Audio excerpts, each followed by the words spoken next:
Okay guys, question and answer series for the month of August.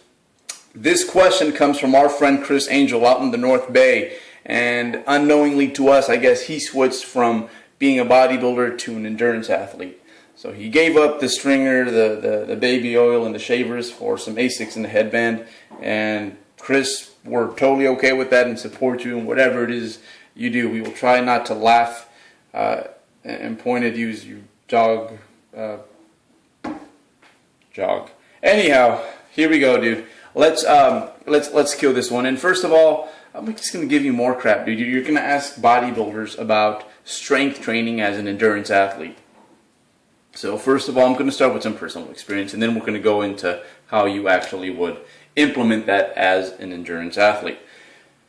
Okay, so when I was 18, I was running track and field, and I was running the longer sprints, the 400 meters, and I was pretty good at sprinting. I had that part down, but I was not so good when it comes to my cardio, my endurance. So I ran out of gas quite easily, actually. So the coaches thought it would be a good idea. They just threw me in with the endurance athletes once or twice a week. This is where I found out that I sucked at long distance running. It was horrible, and I decided to take up endurance running right after that. Why? Simply because I sucked so bad at endurance running that I wanted to, be halfway decent. I don't know. I really can't even justify it. But I took it up for about a whole year, and in previous seasons, what I would do is I would run track during the spring, and then the other portions of the year I would weight train and make some strength gains, make some size gains, and then lose them all during the track season. Well, it was different this year, where I would basically, after the track season, I took up all that long distance running, and I also tried to weight train the way I usually would in the off season. And usually it was the way it worked out is that as a weight train in the weight room, I was actually a pretty good responder to the weight training. I would get strong, at least initially, in a very predictable fashion, make some decent size gains.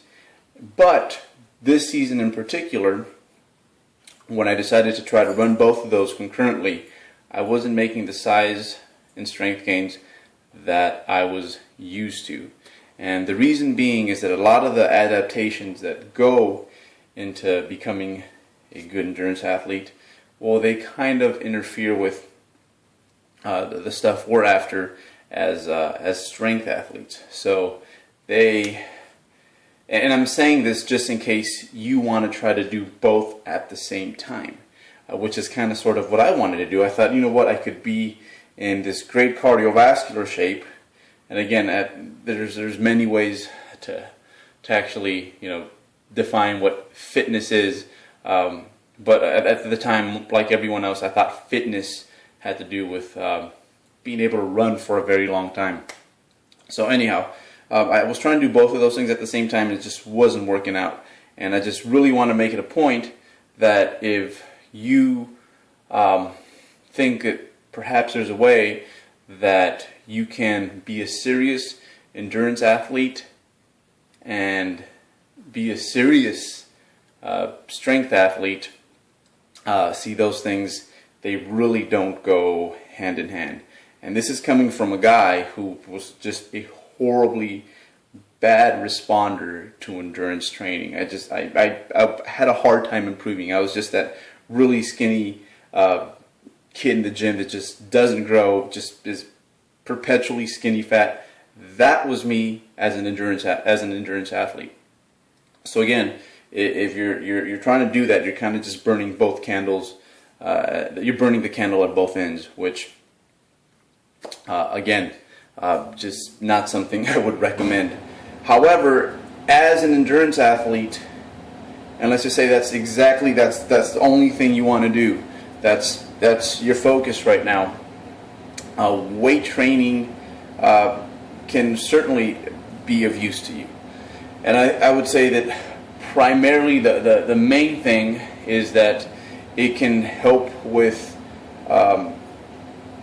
with just making you a bit more durable as an endurance athlete. So endurance athletes, you guys actually put your bodies through way more of a pounding than most of us strength athletes ever will, actually, to tell you the truth.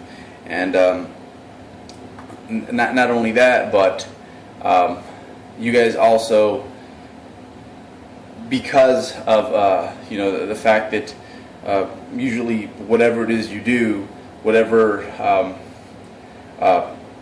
actions your endurance sport requires, it's usually the same pattern over and over, whether it be running or cycling. You will develop strength imbalances, which actually kind of goes back to the whole you know, injury and being more durable thing. So weight training can help correct some of those imbalances, and it could definitely help you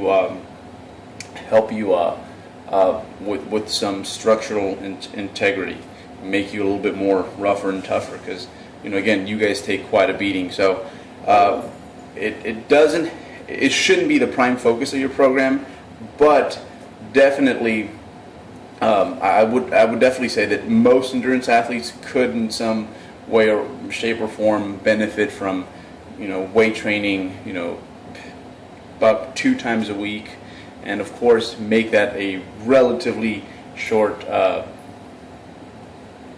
segment of your whole training program, kind of the same way with us anaerobic athletes, and how we implement cardiovascular training, if at all. So that's basically the answer to your question. And again, if you're trying to do both, you're trying to do both at a pretty serious level, they're both going to kind of sort of get in the way of each other.